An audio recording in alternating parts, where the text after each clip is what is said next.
तो यार आपको ये पता ही होगा कि डीसी के मूवीज को लेकर कई लोग ये कंप्लेन करते हैं कि ये बहुत डार्क होती है, ब्राइटनेस बढ़ाकर देखना पड़ता है। तो आज आदि पुरुष के फाइनल ट्रेलर के साथ यही हुआ है। पूरा ट्रेलर ही इन्होंने डार्क कर दिया है, कॉन्ट्रास्ट फुल कर दिया है, जिससे कि सही बोलूं तो कुछ भी क्लियर दिखाई नहीं देता। अब कई लोग मुझे पता है कि ये बोलेंगे कि ये क्रिएटिव चॉइस होगी, डायरेक्टर नेगेटिव कैरेक्टर्स को डार्क दिखाना चाहता होगा, डार्क टोन देना चाहता होगा।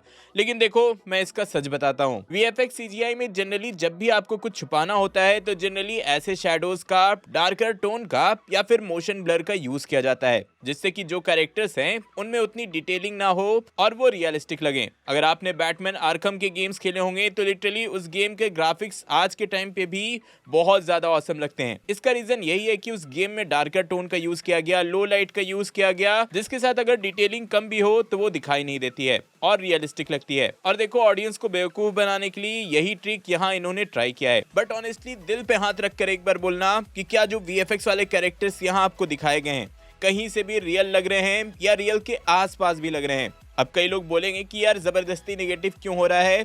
तो यार अगर ये मूवी 100-200 करोड़ में बनी होती तो मैं बिल्कुल ऐसा नहीं बोलता, मैं इस क्वालिटी के वीएफएक्स को बिल्कुल इग्नोर कर देता। लेकिन 500-600 करोड़ में अगर आप मूवी बना रहे हो तो एटलीस्ट वीएफएक्स तो अच्छा दे ही सकते हो भाई। यहाँ तो किसी को ये भी पता नहीं है अभी तक कि भाई हॉलीवुड के 90% वीएफएक्स का काम इंडिया में ही होता है। तो हाँ, टैलेंट की कमी तो यहाँ बिल्कुल नहीं है। ग्लोबलाइजेशन के टाइम पे आप ये एक्सक्यूज तो बिल्कुल नहीं दे सकते कि भाई हॉलीवुड से क्यों कंपेयर कर रहा आप, जबकि उनका आधा काम हम इंडियंस ही कर रहे हैं।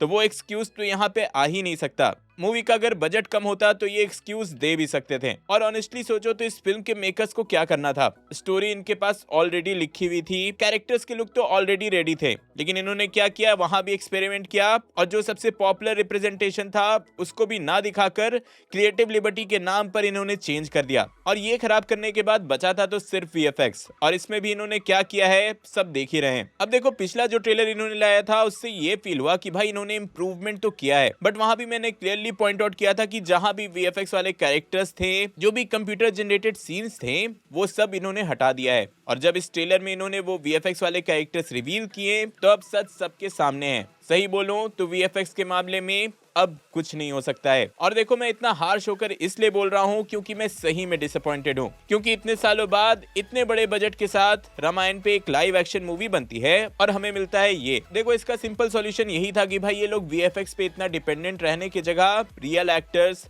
प्रोस्थेटिक मेकअप, रियल लोकेशन या सेट पे शूट करते हैं। बट इन्होंने लिटरली डिसाइड किया कि पूरी मूवी को एक स्टूडियो के अंदर शूट करेंगे, ग्रीन स्क्रीन या ब्लू स्क्रीन के आगे, और बाकी सब पोस्ट में देख लेंगे। मुझे इस पॉइंट पे सही में पता नहीं है कि इन्होंने बजट का यूज कहाँ किया है, क्योंकि हमारे वीएफएक्स आर्टिस्ट टैलेंटेड हैं, उसमें कोई डाउट नहीं है, लेकिन पैसे इन्होंने कहीं और ही खर्च कर दिए हैं। अब देखो मेरे लिए ये मूवी तभी ठीक रहेगी, मैं वीएफएक्स को तभी इग्नोर कर पाऊंगा जब थिएटर में ये एक अलग ही एक्सपीरियंस दे, पॉजिटिव वाइब से मन भर जाए, भक्ति भावना आ जाए। नो डाउट मूवी अच्छा खासा कमा लेगी, रिकॉर्ड ब्रेकिंग ओपनिंग करेगी, रामायण का नाम ही काफी है, ऊपर से प्रभास का फैंडम तो है ही।